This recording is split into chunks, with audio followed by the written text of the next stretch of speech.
Hi, welcome in our project where we are discussing Metro PT3 project where we have to implement predictive maintenance and in order to ensure optimization across using predictive maintenance technology for enterprises like Hitachi, Visa, Honeywell, and many more like that. Okay.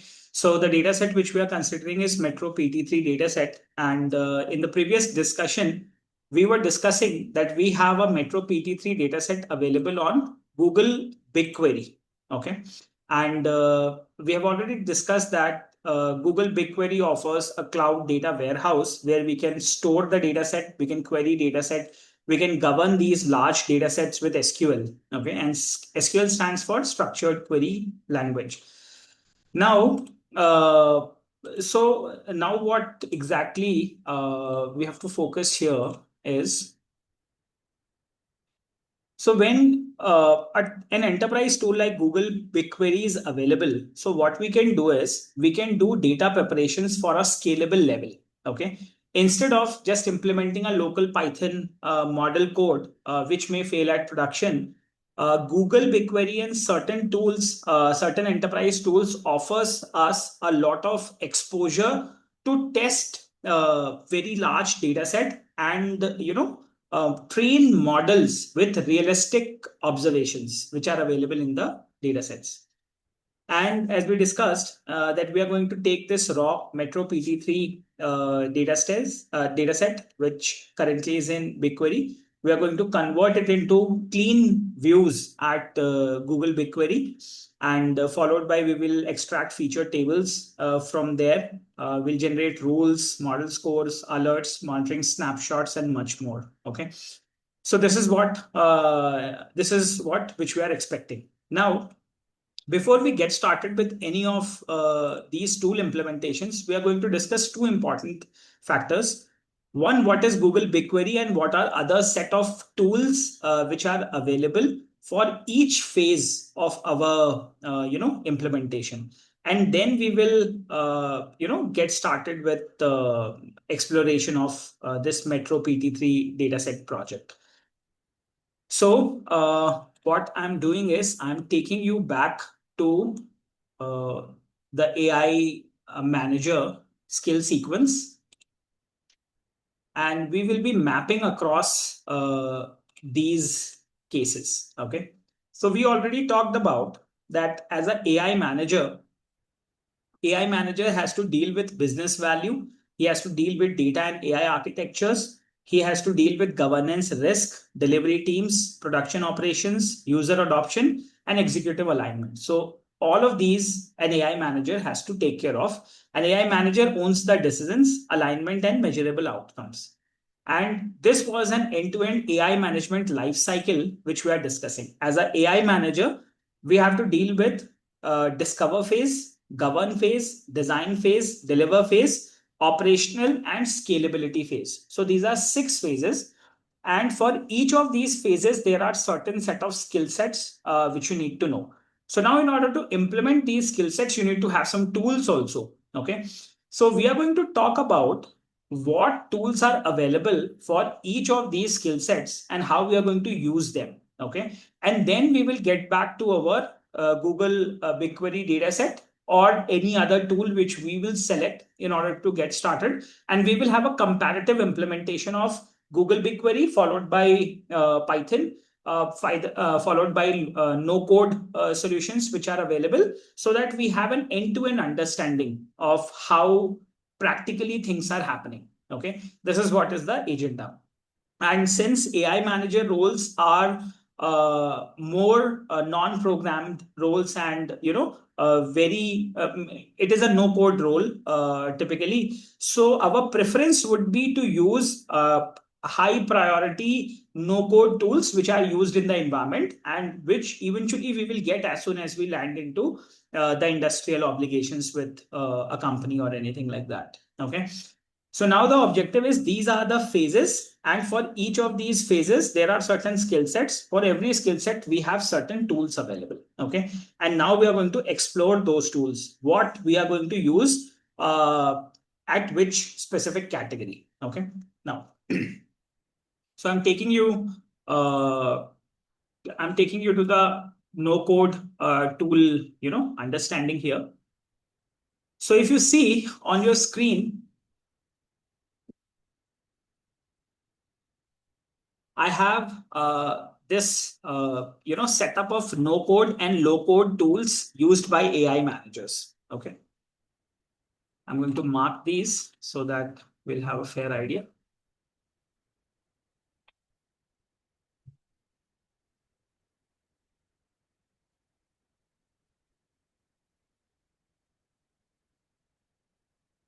Okay. So let's say the first and foremost important part is no code and low code AI tools, which will be used by these AI managers. So the focus is on this. Initially, we will be identifying wherever possible, we will be using a no code tool. And in case if we are limited at some places, then at those cases, we can switch to low code tools as well. Okay. Now, and these tools are not limited only for AI managers. It can be used by anybody working with AI. Maybe it could be a generative AI engineer role, or it could be a GenAI lead role. It could be a GenAI architect role. Any AI related roles. Anybody can use these. For now, so as we can see here, AI managers usually implement enterprise AI using a platform stack. Okay. So enterprise AI is not implemented with just one tool. So this is what we have to be clear with. So we have a platform stack and we have to justify that because there are multiple phases, and these phases are required for an end-to-end implementation of an AI system for a production grade problem for a customer, for an enterprise level customer. Okay. So one single tool will not be able to solve your end-to-end purpose, though many tools would say that. But eventually, when you will be implementing it in real scenarios for actual customers, you will find n number of challenges, and those challenges you will be able to tackle with specified tools in each category. Okay, because all of these offer great features at specific phases. Out of this, we will try to use as many as possible. Okay, one by one. Now, so the first life cycle stage which we have is for artificial intelligence. The first AI life cycle stage is business problem discovery. And we have already talked about this. Okay. So, what are some common no code or low code tools available over here? So, one of the most preferred tool in this category is Microsoft Power Apps. Okay. This is one tool which we can use. Second, there is ServiceNow Creator Studio. This is a no-code tool. And what these tools are capable of doing, these tools typically convert business requirements into forms, internal applications, and approval workflows. Okay. So whenever you are in an industry and you are working for business process discovery phase, it is recommended to use Microsoft Power Apps. Okay. We will be doing something related to this Microsoft Power Apps as soon as we progress further in the program. Okay. This is one of the most preferred tools. Apart from that, we have Appian, we have Mendix, we have OutSystems. Though these are not renowned much, their utility would be very limited at certain enterprises only. But for majority of the enterprises, Microsoft Apps and ServiceNow. These two are a little popular ones, which are generally used. Okay. And these convert your business requirements into forms, internal apps, and approval workflows. So Microsoft Power Apps are used for this one. Okay. Now, coming back to the next part, which is important for us for now, because we started preparations of data and we have a clear, so we have already discussed the problem about the business, and we knew that, okay, there are some air leakages problem, and we want to set up an anomaly detection system, which will find out the anomaly on the basis of pressure, temperature, current, and various other information coming through sensor. So our business discovery problem is already sorted. But in case if we would have been in a bigger environment where we have to collect some information, we have to get information through appropriate workflows, then Microsoft Power Apps and ServiceNow would have been used. So for now, we can ignore Microsoft Power Apps for now, but I will give you some case study where you will be able to implement Microsoft Power Apps as well. Okay. Since the data set is available, our data is already collected. Okay. So we have to perform data collection and integrations on it. Generally, for data collections, what kind of tools are used? Power Automate. This is one such tool which is used in order to collect data from different, browsers, websites, XYZ places. Okay. UiPath is one such tool to extract data. Alteryx is one which is helpful in connecting with multiple databases and extract information from them. KNIME is one such tool. Dataiku is one such tool. Dataiku is the one which we will be using as well. Okay. So my objective is to get a version of Dataiku and get started with that. Majority of these tools in the category would have different user interfaces, but objectives are similar. And what are the objectives? The objectives are to connect databases, connect documents, connect with emails, connect with APIs, connect with customer relationship management applications, connect with ERPs. So these are the set of tools which are used. And I will be preferring Dataiku initially in this. Okay. Followed by there are other tools like Make, Zapier. Zapier is also a little known one. UiPath is also a little known one. Alteryx is also quite known. KNIME is also majorly used for data collections. Power Automate is used for data collection. So all of these tools are quite popular. Make I have not used so far, and I have a little less idea about what Make is. But other tools I'm aware, and we will be discussing on it. Okay, so Make is I'm not sure how popular it is because I have never heard about it. Similarly, but eventually, since it is in my data, so obviously it would be used by some of those enterprises, because majority of the information which I extract is through the job descriptions of actual organizations which are hiring for AI, Gen AI related roles. So every information is built specifically on the basis of demand, which is there in the industry. Now, coming back to, so once we use Dataiku in order to collect the data, which means we will take this Metro PT3 data set and we are going to put our Metro PT3 data set on Dataiku. Okay, this is what we are going to do. Okay. Now, followed by, then what we have is, then we have data preparation phase. Okay. In data preparation phase, we have Alteryx Designer. This is good. KNIME is also good. Dataiku visual recipes are good. And we will be using Dataiku visual recipes. Okay, I'm going to train you for that. Azure Data Factory is also very common and very popular. Google Cloud Data Fusion is also very popular, where we can clean, join, transform, and validate data visually. Okay. So here in Google Cloud, Google BigQuery is also available.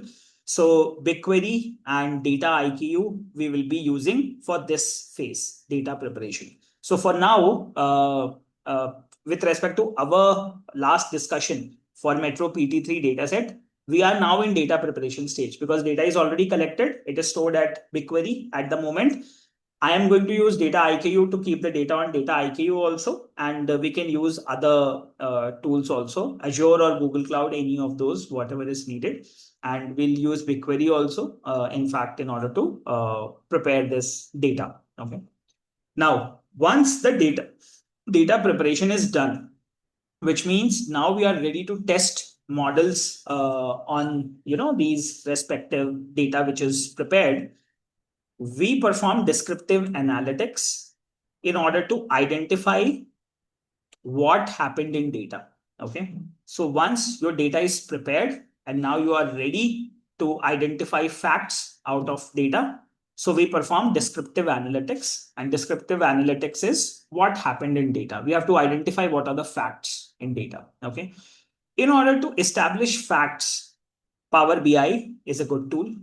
Tableau is a good tool. Both of these are quite popular as well in the industry. Then we have Looker, we have ClickSense. These are some of the tools, and they help us represent facts which are already in data. Okay. So we use these tools to build dashboards, to identify key performing indicators, to perform drill down analysis on the data, and perform management reporting.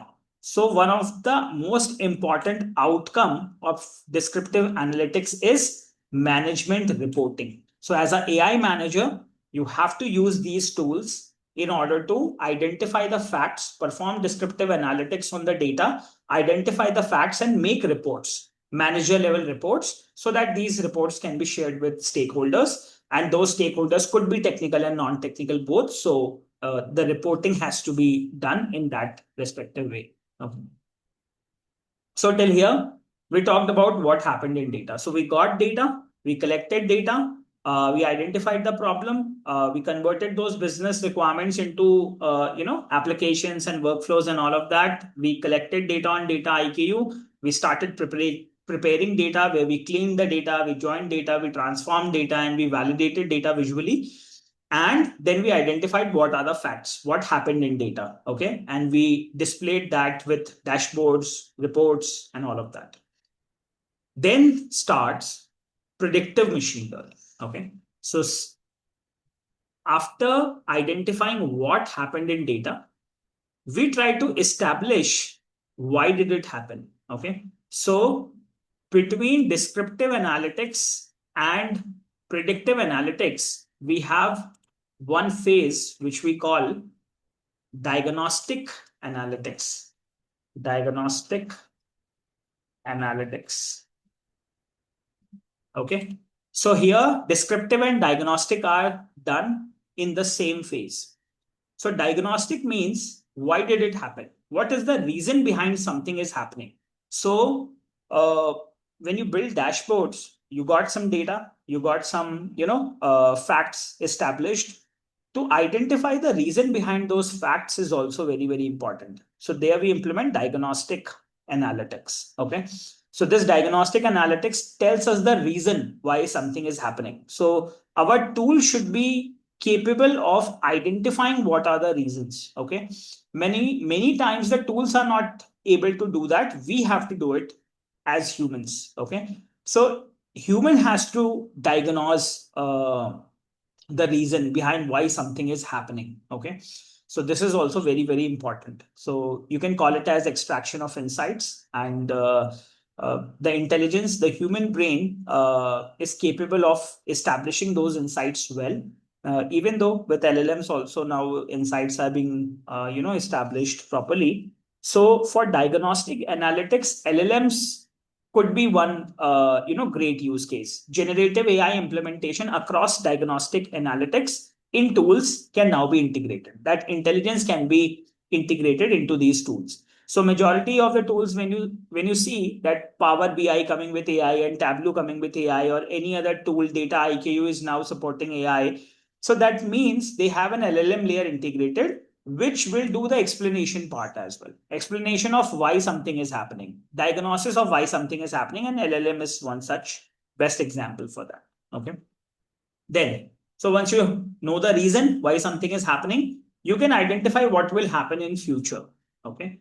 And that is what is predictive machine learning. That what will happen in future. Okay.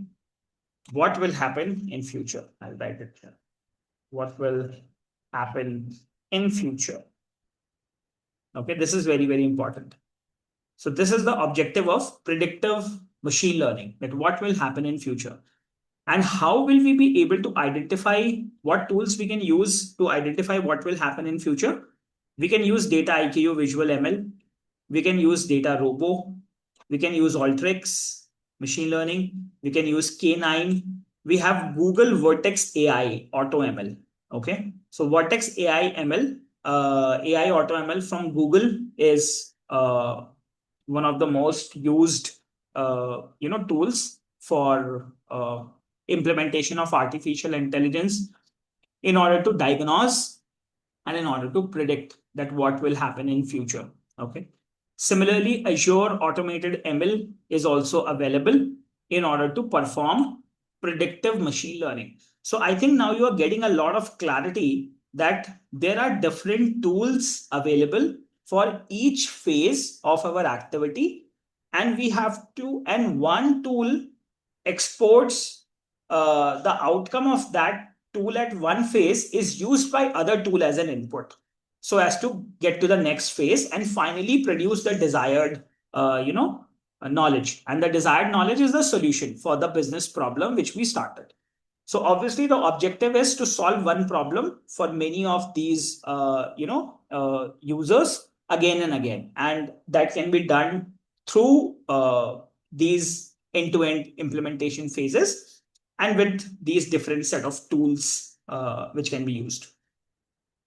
So why Dataiku will be used here and what we will be able to do here? So we will be able to train the models, we'll be able to compare the models, we will be able to explain why something is predicted, we can perform regression, we can perform forecasting, we can perform anomaly detection models. Okay, so obviously we can do that in Python as well as a language on a system, but if you want a no code software where we can do this anomaly detection, forecasting, regression, classification, training of AI model, we can use Dataiku Visual ML. Okay, so this is what we will be using. So Dataiku is one such tool. It has all of these integrated. So we use Dataiku and we can do data collection, preparation, descriptive analytics, predictive machine learning. All these 4 stages can be practically implemented. Okay, with Dataiku. Hence, I would be preferring Dataiku. And apart from that, we can use Microsoft Copilot or Microsoft other set of tools also. And we can also use Google's set of tools. So these would be certain tools which will be which are used in enterprise. So we have to learn them. And one out of these, you can select which one you are comfortable, and accordingly you can use it for your other project implementations also. So I believe till here, it is pretty clear about what these tools do and what is available. Then as soon as we move forward, apart from predictive machine learning, then we have LLM experimentations now, which I talked about. So LLM experimentation can be done at 2 stages. Okay, one is with predictive machine learning. So once the prediction is done, we can use LLM as an explanatory layer which can explain to a non-technical user or to a normal user about what was predicted and how accurate it is and what is the reason behind that prediction. Okay, which means, as we talked yesterday, suppose the anomaly detection model raised an alert, okay, on your pressure pipes, okay, because of some anomaly in pressure, temperature, current, or anything with respect to a sensor coming through this Metro PT3 or a air production unit, which we have already spoken about in the previous session. So in case if that happens, now who will explain that why that happened? Okay, so we can have a LLM layer which can speak to the user in a natural language that this was the reason, this was the math which was working in the model. It identified certain current, pressure, variance, XYZ. That variance was crossing the anomaly above the threshold, above a clear matrix, and that is why this alert is raised. So that kind of explanation coming from a machine to a human, so that a human can understand the machine, what that machine is trying to say, and similarly can communicate to that machine in a more conversational manner. So that is where LLMs can be implemented. So LLM can be done at diagnostic analytics also, which is their primary role. And post implementation of a machine learning model also, LLM can be integrated in order to do that explanation. So both ways, so that a human is not required in order to explain why something is happening. the machine can itself explain to the users using the machine in a enterprise setting. Okay, I believe you are clear. So for LLM implementation for large language model, LLM, this chat GPT and all which we use are the examples of LLM. And I think you're already aware about it. Okay, so chat GPT and Claude and various other which are being used. All of these are LLMs, and what they can do is these are large language models, and they are very very good at uh, understanding the semantic information, finding the similar information, and depending on your question, and can explain you that in a natural language. So this is what is that is why they are being integrated into major businesses. Okay. Now, so what kind of new tools are now available, which are quite popular and which are being used? So Microsoft Foundry is available for implementation of agents, implementation of generative AI systems, implementation of LLMs. Okay. We have Google Agent Studio available. Okay. We have Amazon has also made a tool here. Amazon Bedrock Playgrounds is also available. Many times people use, have you used Amazon Bedrock? So obviously we use it for LLMs experimentations. Okay. Databricks is one such tool which is quite popular. Databricks AI Playground. This is available where we can compare models, we can test those prompts, we can configure safety, and we can estimate quality and cost. Okay. So we will do LLM implementation also. So now you see there's a problem. We collected data for it. We prepared that data for analysis. We described what the data is telling. We diagnosed what are the reasons why certain facts are happening. We made a machine learning model to diagnose those reasons and use those reasons in order to predict the future failures. Then we set up a LLM experimentation layer which can explain that prediction, why that prediction happens, and why that alert is raised. So an explanation, more natural language processing experimentation is also there. Explanation layer is also there. And there are certain different tools to implement them. Okay. Now, followed by this, what next we have? Finally, we have enterprise RAG. Okay. For implementation of retrieval augmented generation, in order to do this LLM experimentation, sometimes you want all of these policy validations to be done from your documents, from your company policies. Maybe let's say there may be 5 banks, but all these 5 banks have different set of policies across, let's say loans approvals, or creation of accounts or transfer of money, anything like that.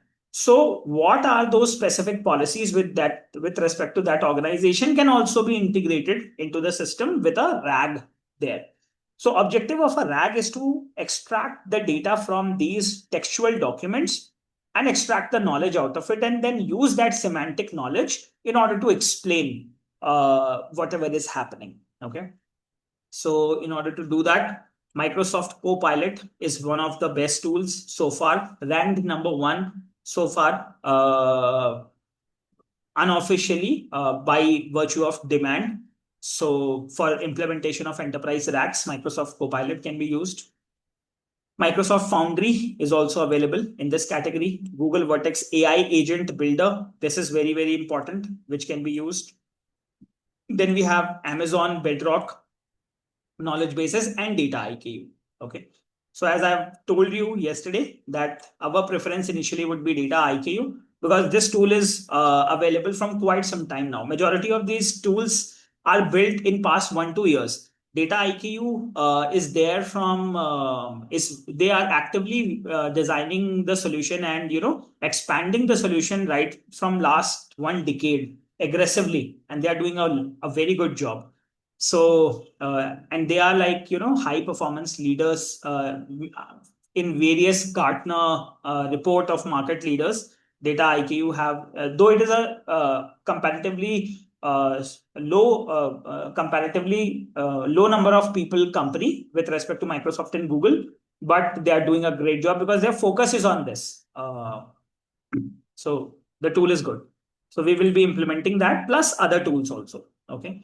Dataiku may or may not be asked in interviews much because interviewers would typically, fall back to have questions across these three top level tools, which is Microsoft Copilot, Google Vertex, and Bedrock. Because obviously they offer a lot of things. So enterprises are bound to use these services. So when we have to go for a production level implementation, then we cannot use Dataiku. We would eventually be using either Microsoft Copilot, Google Vertex, or Bedrock. For learning perspectives, Dataiku is good. It is free. We can use it. Free and paid versions both are available. But for an enterprise production grade implementations perspective, Copilot, Google Vertex, and AWS Bedrock, Amazon Bedrock. These will be the tools which we will be using. Okay. So we will be using this to connect to LLMs, to documents, databases, websites, enterprises. Okay, I believe this is clear. So this is what we will be implementing. Okay. So this is all for this session. Rest we will continue from here in the next session.